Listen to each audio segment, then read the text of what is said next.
Good morning and welcome, colleagues, to day 3 of the SideCAP project final dissemination event. This morning, you'll be very pleased to hear that we have quite an exciting morning lined up for you. We have a debate on the fundamental premise of this final dissemination event, as I see it, which is open educational resources. Just before we launch into the debate proper, I should explain to you the proceedings this morning, just to refresh our memories, as indeed I had to refresh mine about debates, because debates for me is something I did quite a while ago, not too long ago. Thank you, Bibhya, for smiling at me. First of all, I'll be doing a very brief introduction of the topic, why Re-invent the Vaka, use OERs, which will be followed by the debate proper, which will take around 36 minutes. And then while the judges are tallying up their points and smoothing out any issues that may have arisen during the debate, we will have a little bit of an audience discussion on anything that any issues, any points you may have heard during the debate that you want to pick up. And so we'll have that little discussion to give the judges time to tally up their points, and then of course we'll announce the winners and I'll move a vote of thanks. Some debate guidelines, again, in the hope of refreshing our memories. There is apparently, and these positions I think are common to both teams.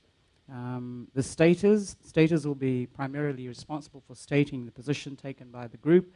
And basically what they are doing is they need to bring up point by point the issues inherent in each part of the argument. So for the judges, that's something that you will be looking for. Also, what's called a prover will be responsible for citing relevant research to back up the statements and arguments of each stater.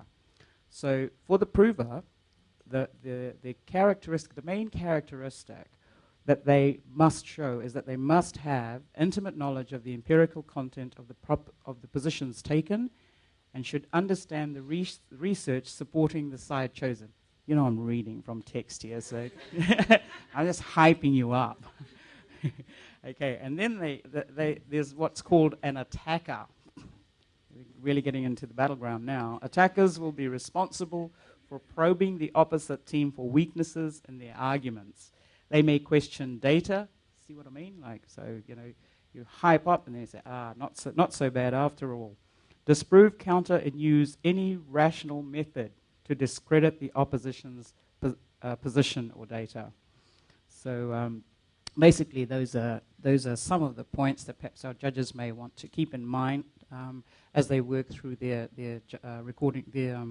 judging sheets. What's very important is at the end of the debate, staters will summarize, recap, and state which of the points made by their teams can be salvaged or were left undamaged by the opposing team to ultimately support their position. And then I'll move into, I think what you really do want to know is the time. So each leader, we have 2 leaders in the 2 teams, 1 on each team. They will have 5 minutes to start and 5 minutes to conclude. Your team members have 4 minutes each. Okay, 5 to start, 5 to conclude. Team members have 4 minutes each. Neelam, to my left here, is the timekeeper. And she will, for the leaders, she will ring the bell once at the 4th minute, and then at the end of that 4th minute, which makes it the 5th minute, she will ring it a little longer than she did the first time. Now, the second bell is your warning / cut sign, okay? So you're supposed to stop talking 30 seconds after she rings that second bell. Otherwise, the sound will go down on you, okay? All right. And then for the team members, you will have, the bell will go for you on the 3rd minute, and then you will be there'll be a second bell at the 4th minute, which signals that 30 seconds after that you should stop talking. Okay, so any questions from anyone, particularly the teams yet? Thank you. Our panel of judges this morning, colleagues, and thank you very much from the faculties for agreeing to do what I hope won't be such an onerous task this morning. Aidan Ricketts, senior lecturer from the School of Law in Vanuatu, who we've been very privileged to have this morning. Dr. Gurmeet Singh, associate professor, School of Management and Public Administration, Faculty of Business and Economics, and Dr. Bibhya Sharma, associate dean, Learning and Teaching, division coordinator, Mathematics, Faculty of Science, Technology and Environment. Thank you very much to our... Thank you. Yes, I think they've got the hardest job this morning. Okay, let's get into the debate, and I will preface my introduction of the teams with why we call this debate Why Reinvent the Vaka. If you're looking at the screen above me, you'll see several examples of the Vaka, and on the table to the left of me, you'll also see the Fijian equivalent of the Vaka, or Wanga, as we call it. In the last few days, the phrase, why reinvent the wheel, has been often repeated in direct relation to OERs. And similarly, context, relevance, repurposing, and sustainability have also punctuated our discussions and presentations on OERs in the last few days. In the USP region, the archetype of human ingenuity that is analogous to the wheel is the Vaka, as it's known in some parts of Polynesia. The Waka, as the Maori of New Zealand call it, and also I think the Cook Islanders call it the Waka as well, or the Wanga, as we call it here in Fijian. And in English, it's the canoe. And specifically in our region, it is a canoe with an outrigger and it with or without sails.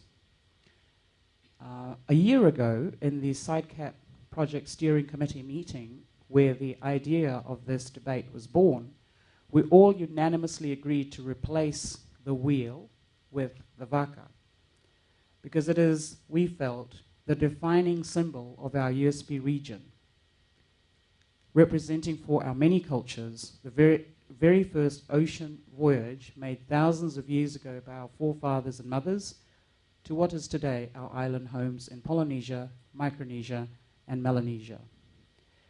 In our stories of origin, the Vaka is the symbol of both mobility and stability, providing us with the means of navigating the vast ocean spaces in which we live and anchoring our traditions in the sea of islands,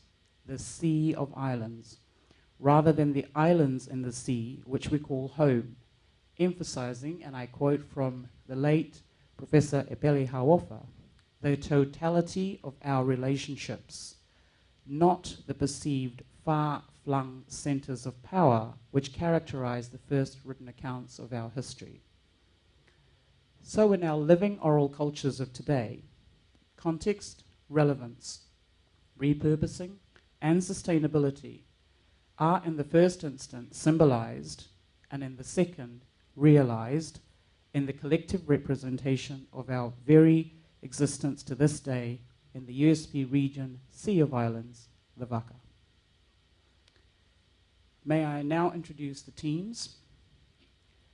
On the left, we have the affirmative team, Professor Frank Rennie, Professor of Sustainable Rural Development, Head of Research and Postgraduate Development, University of Highlands and Islands, and he is the leader of the affirmative team.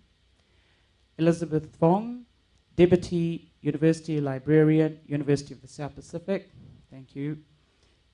Thank you, Libby, for agreeing to be here this morning. Dr. Monica Masino, Program Coordinator, Pre-University and Professional Programs, University of the West Indies, Barbados Campus. On the right, we have the negative team. Professor Martin Weller, Professor, Educational Technology, Open University UK, who is also the leader. We also have Elia Grant-Fraser, Instructional Designer from the University of the West Indies, Trinidad and Tobago Campus. And we also have Mohammad, Santally from the Visual Communication VCILT University of Mauritius. Thank you very much, colleagues.